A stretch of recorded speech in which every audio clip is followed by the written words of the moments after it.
When it's time to clean the machine, it is actually really easy to do, and we really have no excuse to do it.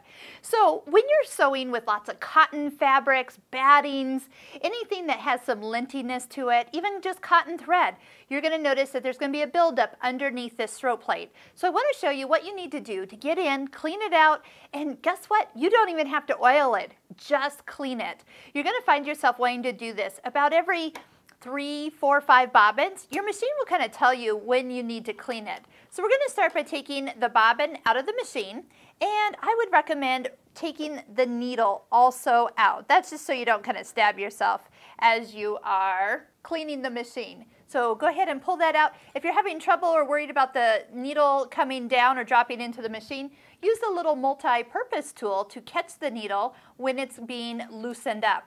If you remove the foot and disengage the IDT, that will give you a little bit more room. Next, just take a screwdriver under either one of these corners and just pop it up. The throat plate slides to the side, and there's 2 more things to get out of here. Number 1, take and lift up this little U-shaped cover. And next is the bobbin case. So underneath the bobbin case, right in here, this is where the hook is, and it travels around 2 times for every stitch. But this is also where all the lint will hang out. So if you can get in here and brush it out, and just remember, no canned air. Say it with me, no canned air.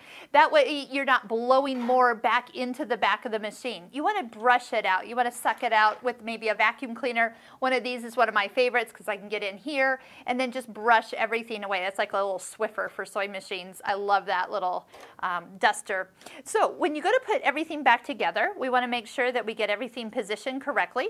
First off, the bobbin case has 2 little points here. Make sure that they are facing directly towards the back of the machine, and it sits directly into the hook area. So it should be all nice and flush. Next, you'll have the cover will just sit evenly along the front of the machine. Drop that in. Everything again should lay nice and flat. And the throat plate, slide it even to the back of the machine and then push firmly down. Next, we'll put the bobbin in. Look for your Pfaff logo, and that should be on top. Bring the thread down to about 6 o'clock. Click it in. Notice I hold the little bobbin with my finger so it really makes sure to get where it's supposed to go. You could even put the little door over here. Remember, the door has that little magnifying glass on it. If you haven't noticed, you have a magnifying glass at your fingertips. And you can pull the thread and cut it right at the end. Put the foot back on that you're going to be using next, and if it is an IDT foot, bring down the IDT and engage it. Notice what I'm putting in last. The needle is something I always say put in last. Put in a new needle.